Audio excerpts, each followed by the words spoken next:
oras ngayon is alas 6 na. Ang ilong ko ay nagbukad-bukad.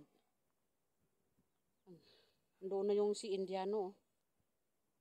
At saka yung bangla. Oh. Yun doon. Oh. Ang layo na. Oh. Punta na sa labas. Oh, yun. Magsakay pa siya. Yun. Oh. Kita nyo?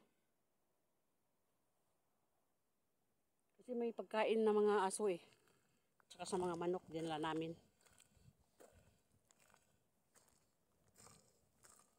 Na.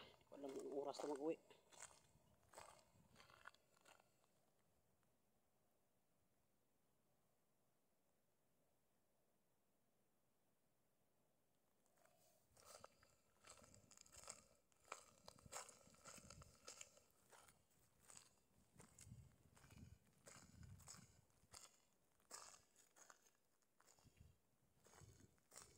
O, diba? Dinadamay ako niya sa aming ano. Ayan, ngayon pa lang siya nag-ano. Eh, yung India naglakad lang, tapos yung sasakyan nag-aandar ganyan. Anong klase? Dapat mag-upo na lang siya at sumakay. Sumakay na lang siya.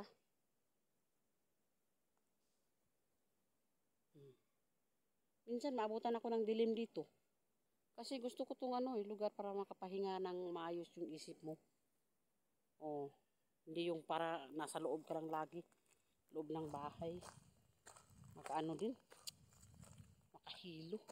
Malinis na oh. Tulad dati. Sobrang ano. Wala na yung tamar nila. Naubos na.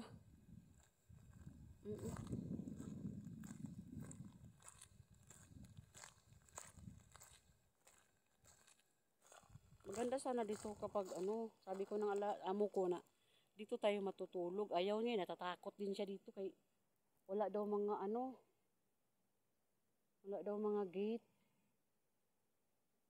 May gate naman oh. Pero takot pa rin siya. Kay baka may ahas daw. Hindi daw safety. Sabi niya. Oh, sa atin to. Sa Pilipinas. Safety na ito ya.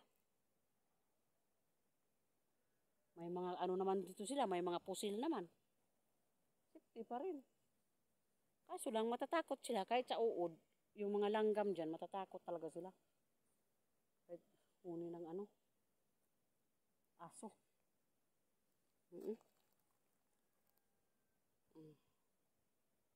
Diba? Sarap sa pakiramdam. Sakit ang ulo ko eh.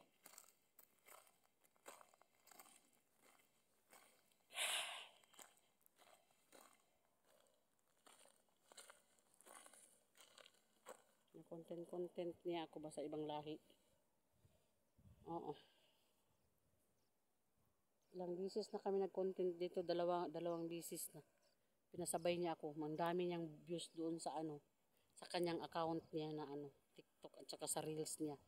Kasi alam mo yung mga ibang lahi makipag-collab sa Pilipina o sa Pilipino, ang dami nilang mga views. Oo, kasi sabay-sabay na yung lahat eh. Sabay na lahat.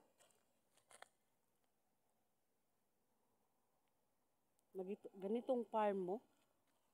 Ganito kalaki yung farm mo. Ayan oh, pwede na yan maanuhan ng eroplano. Hanggang doon oh, sa budiga. Doon ang layo. Kadalawang gate. Isa, dalawa. Hanggang dito oh. Doon oh, sa malayo. Doon pa. Pwede na ito madaanan ng airplane ganyan. Isang tuyok. Ganito ang farm mo kalaki. Ganyan. Gamitan mo na yun ng ano, traktor. Magtanim ng mga gulay. Hanggang dito oh. Pero nagtanim daw, sinabihan ko magtanim tayo ng mais. Ang sabi ng ano, yung may-ari dito, ulitaw pa yun, wala pang asawa. Mag-aasawa pa lang. Yung sabi niya, hindi daw mabuhay. Nagtanim daw sila that time. Hindi daw mabuhay, sabi. Ngayon, yung kalabasa dyan oh. Nagdala ako ng seeds ng kalabasa. Ayun, nabuhay. Basta alagaan lang ng maayos. Oo. Iwan ko lang sa luya. Kailangan ng maraming ano, similya. Maganda na nga yung nagabantay dito kaya nagtaba siya. Dati yung pagpunta ko dito, sobrang payat niya. Laging nag-iiyak kay hinahanap niya ang kanyang mama. Akala niya mama niya ako. Lagi sa tuwing magpunta ako dito, lumapit siya sa akin.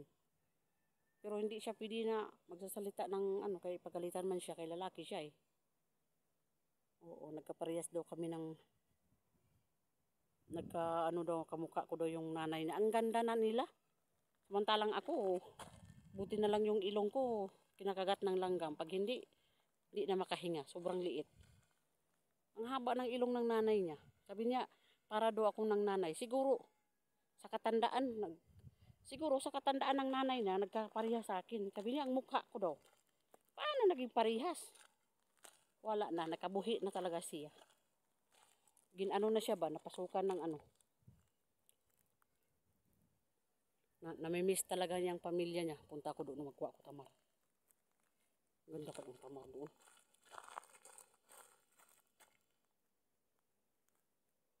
Hahanapin ako ng alaga ko.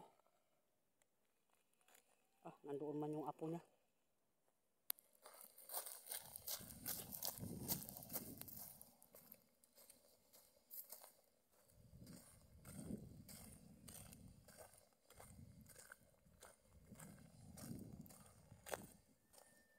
Tignan mo ngayon ha, tatawagan ako sa cellphone. Matatakot man yan pag saan ako makapunta, lalo na kung madilim. Matatakot yan, yung alaga ko. Sabi niya, lahat sila natatakot kay madilim na daw, mag alas 7, hindi pa ako nakauwi doon no? Sa bahay nila o alas 6. Sabi niya, wag kang magpalayo-layo. Hindi naman ako nagpuntas layo, dito lang sa farm nila. Kay may mga maligno daw dito, sabi niya. Mag-grip na oh. Oo nga. Yung mga maligno dito, alam ko. Kunin ko to, yung hinog. Ayan oh.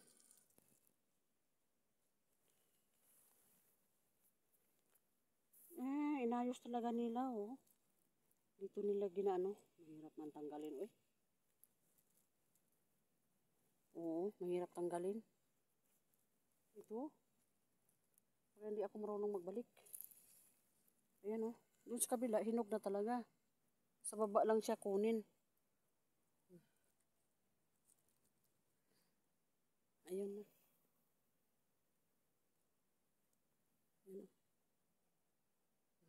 Guys, bye-bye.